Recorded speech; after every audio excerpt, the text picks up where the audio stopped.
Tracing, referencing, heavy referencing, bases, it's a lot, and there's a lot of controversy about what's what, when to do what, proper use, etc. I want to give my opinion on everything, as I want to introduce more art topics and stuff on this channel, and why not talk about something that's already been beaten into the ground? But no, in all seriousness, an artist I really liked just got outed for tracing and possibly heavily referenced, despite shit being a one-for-one overlay. Like, it's obviously been traced. But considering I've also been doing this for roughly about 11 years, I also think I've got a good grasp on this. So, yeah, let's get into it. Hopefully that didn't sound too cocky.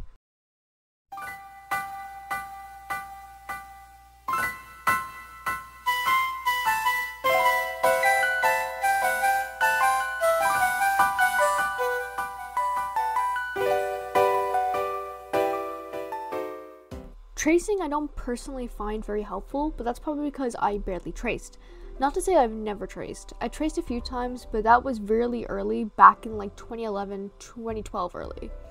I do somewhat trace by doing my line art over my traditional sketches for my digital art though, because I hate sketching digitally. For some reason it's really difficult for me.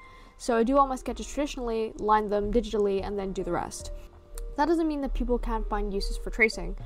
For example, in backgrounds, people would create backgrounds in simulation games like The Sims, screenshot it, trace over for backgrounds, which honestly sounds fine to me and honestly seems really fucking convenient because backgrounds are hard. There's also people who trace over people's art to learn certain styles of art, or over reference pose pictures to break down the anatomy, which is perfectly fine. Or say you're having trouble with a certain pose or gesture and trace over a piece or photo just to get the pose down. I say this is fine with proper credit. If it's an art piece, contact the artist and just say, hey, I'm having trouble with this certain thing. I was going to trace this part of your piece with credit. Do you want me to do that? They'll either say yay or nay. Some artists don't want their art being traced, which is completely fine. Respect that and find a different source. Art is all about muscle memory, and so knowing where to place things, how to draw them, I think tracing can really help. Although it's not really my method of choice, because it's just not how I learned. My only problem with tracing is sticking to it for too long, where you can only trace and not getting out of your comfort zone, or you claim traced art as your own or sell traced art for profit. If it's all personal use, just keep it off the internet, don't show anybody, don't upload traced art, just be respectful with it. Then there's heavy referencing. Heavy referencing is defined as when you eyeball another image and draw the exact image line for line to your best ability, or just change a few minor details. This was my method of choice for years.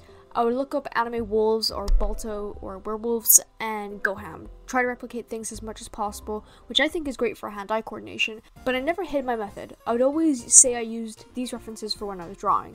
I did this for years, but I slowly started to get my own style and wanted to branch out from heavy referencing all the time, as I felt like it was a crutch, which it was. I started to branch out in 2019, and now I'm doing a lot better in terms of my art ability. A lot of what I said about tracing can also be applied here. Heavy referencing, like tracing, can only get you so far and help you in certain ways.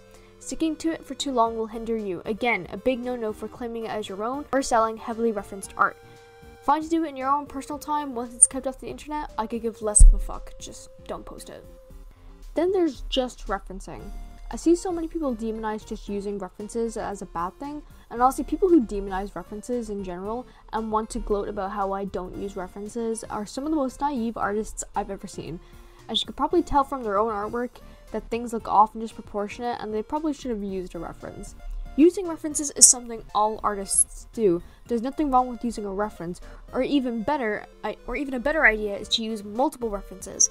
In fact, in both my portfolio course I was in last year and my course I'm in now for college, they encourage you to use references. You get graded on using or looking for references. You cannot have a full visual library in your head or in your memory. It is impossible for your brain to replicate everything in your head and is not going to be entirely accurate. Once you're not heavily referencing, it's perfectly okay to use references or multiple. Artists for years have been using them as it is part of the artistic tool belt. There are two types of references you can look at. Primary sources, that being pictures you've taken, stock photos, photography, photo books, etc. And then there's secondary sources, which would be any stylized art, be it Disney, DreamWorks, or other artists online, artists in history, etc. All of that is fair game for referencing. As long as it is not being heavily referenced, then everything is fine. Then there is bases, which is almost like the black sheep of the three here, but I felt like they were worth mentioning. Bases, I really like them. They can help generate ideas, very similar to references in that regard. They also can help non-artists with getting a character design down, whether it be a D&D character, a persona, OC, whatever the case may be. Just so they can have that representation, which is great. They can be incredibly helpful.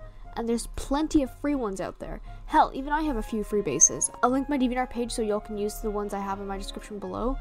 But again, I think bases should only be used in certain circumstances. Bases can only really be helpful with what I listed above, and expressions, hair, clothing, coloring, lighting, etc. Other than that, when it comes to anything in terms of wanting to improve your art ability, they're not going to help you with form, gesture, anatomy, etc. Everything I've said about heavy referencing and tracing can be applied here, but always check the rules of a base. Some don't want adopts made with their bases, some don't like their line art being edited, some don't like their base art being used for monetary gain. Be respectful and read the rules and respect them. Another thing I want to say is to check if they are free to use or pay to use. Don't try to steal pay to use bases. It is such a dick move. I've seen it happen before. An artist is giving you a resource for a fee.